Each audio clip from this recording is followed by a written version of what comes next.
The next topic, as you can see, is about smart cities. Not just cybersecurity, but also resilience. Very important, because as you start to go down the rat hole on cybersecurity, you can walk away shaking. But let's do what is a definition of what we're calling smart cities right now.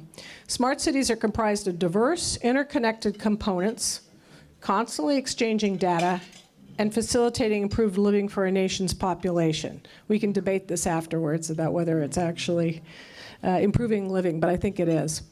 There are 4 key components that a typical smart city consists of, namely smart grids, building automation systems, unmanned aerial vehicles and smart vehicles, enabling the Internet of Things, which includes sensors and the cloud platform. I think everybody knows what those things are. The Internet of Things we use every day, right? We're connected to smartphones, gadgets, smart energy meters, security devices, and smart appliances. Anyone notice how all your appliances have obsolescence built into them, so that when the appliances are purchased at the same time, they die or stop functioning at the same time? I had that happen, and I just redid my kitchen because they all died simultaneously.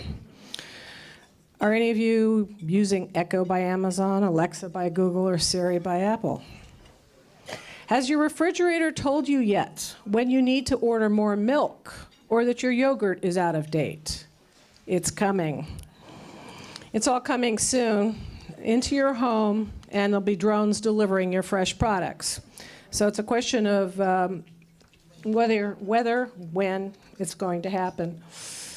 If we look at the standards that are evolving at an unprecedented improvement in the quality of our lives, these are supposed to be improvements, right? Our panelists are working together in coalescence, and they're going to discuss the transformational smart cities. The increasing threats and criminal misuses in smart cities are significant, and in the end, to end security, it's a daunting task to keep everything safe. So we've got 4 very, very smart women up here, I'm proud to say. And of course, there are very, very smart women in the audience. And we're going to start first with cybersecurity, which is Carrie Allen, which is right here. I had them in order and somebody moved them. So much for my cue cards and staying in order. Carrie Allen is a supervisory intelligence analyst of the FBI who focuses on research, analysis, and investigation of criminal security and national security of cyber crime. Carrie's going to discuss some of the important information and challenges we face in the Bay Area. She's going to be followed by Patricia, who's sat next to her, Patricia Cow, and she leads fixed income ETF products in BlackRock. Patricia is launching new sustainability-focused bonds, and she also worked as the Director of Financial Institutions Policy at the U.S. Treasury Department. Her focus will be on individual alignment in our cities and how to become more sustainable in the public sector. Our third speaker, Allegra, who's got the slides, is the Head of Distribution Enablement at Wells Fargo, oversees a group that is responsible for data distribution strategies. She'll speak with our about our banking system.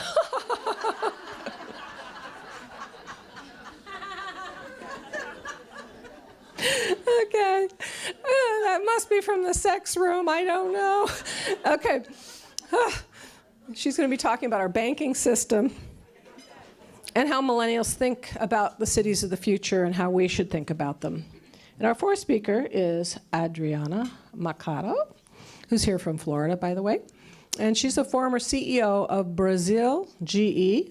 She became a leader in Brazil's National Confederation of Industry's Business Mobilization for Innovation, and was a partner of Granito Group, where she helped create the Impact Economy Foundation. She currently is a strategic advisor at the Brain Health Project, and Adriana will focus on resilience in smart cities. So without further ado, and hopefully our mics, our screens, and everything will work well as we take another big, deep breath. Let's start with Carrie Allen of the FBI, and where does our vulnerability lie? So my name's Carrie Allen. I'm very excited to be here. The FBI isn't usually invited to these sorts of things, so I'm happy to take all types of questions, whether it be in relation to my job or smart cities, or anything to do with the FBI. I'll start out by talking just a little bit about the FBI structure. I'm a supervisory intelligence analyst, so I'll talk about how analysts work with the special agents and the investigators and the differences in the job roles, and then how the FBI would address something like smart cities and how we would look for vulnerabilities.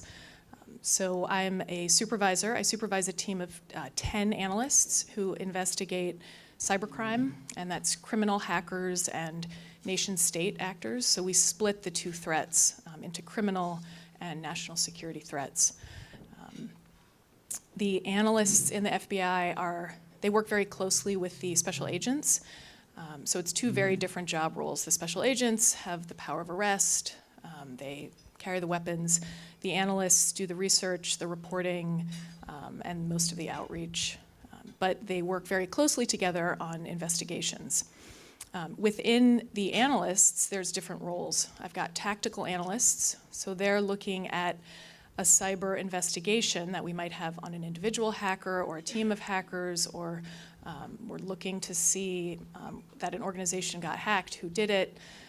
The tactical analyst would be looking at the very specific connections between hackers, whether that be using social media, telephone analysis, so very in the weeds, in the details.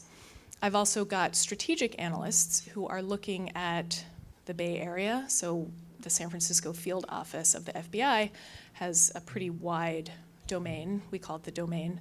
It includes Oakland, San Francisco, and then all the way down through San Jose to Monterey Bay. And in that domain, my strategic analysts are looking at what is the threat from XYZ. It could be cyber, it could be counterterrorism, it could be any number of the usual criminal threats that you associate with the FBI, like kidnapping and bank robbers. And yes, people still do rob banks, or counterintelligence threats. So they're looking to see what the threat is in our domain. And so in terms of smart cities, the FBI, my analysts in particular, would be looking at what the vulnerabilities are within smart cities. And we come at it with a pretty good understanding of the malicious actors who are out there. So whether they be nation-state actors or criminal hackers, and this is in terms of cyber actors right now. The motivations behind these malicious actors, what they want. The criminal cyber hackers are trying to monetize the vulnerabilities in smart cities. The nation-state actors, so other countries trying to steal our technology, mostly, that they don't already have. And so we understand the goals behind the malicious actors. So for example, smart cities, you can have water and power being controlled wirelessly. To me, that's very dangerous, because if there's something that's being controlled wirelessly, it's sort of naturally vulnerable, especially with critical infrastructure, which never does as good of a job protecting its networks as private companies. Another topic that we would look into is potentially drones, unmanned aerial vehicles, drones could potentially fly around, look for unencrypted Wi-Fi, and then capture the information that's going across that Wi-Fi and either monetize it or use that information for some other nefarious purpose. This idea of facial recognition software, that gets into the idea of privacy. Albeit there's a lot of good that can come out of these technologies in smart cities. Facial recognition would be great for certain cases. It could help us identify potential criminals, terrorists, but if you're doing it widespread, there's sensitivities in the data, who has access to that data. I think right now in New York, for example, the NYPD is trying to have access to all the DMV records and license records. And you have to decide where the line is. Do we want the NYPD to have access to all of that information uncontrolled, or should it be on a case-by-case basis? So this idea of a networked infrastructure, it just causes concerns about who's accessing it and where the vulnerabilities are. So the FBI would look at it and ideally get ahead of the threat. We're traditionally a reactive organization. Someone commits a crime, and then we respond to it. We're trying to be more proactive, especially with cyber. So my analysts would have a big part in that, and they would assess the threats in the domain, where are the vulnerabilities in smart cities, and then one of our buzzwords is tripwires. So we set tripwires, which could be doing outreach at a company if they see something suspicious, what to be on the lookout for, especially going out to critical infrastructure, energy companies and water companies, just to educate them on these topics. And then the thing I'll finish with is cybersecurity standards. So I know the government talks about it a lot and Congress talks about it a lot, but I think the best place to come up with cybersecurity standards is within the vendors and the groups that are creating this technology, or else you've got a government that might not completely understand that technology coming up with these standards. So I think it's much better if individual technology companies are implementing their own sets of standards before the government implements a widespread group of standards that might not necessarily apply and it might not necessarily make sense.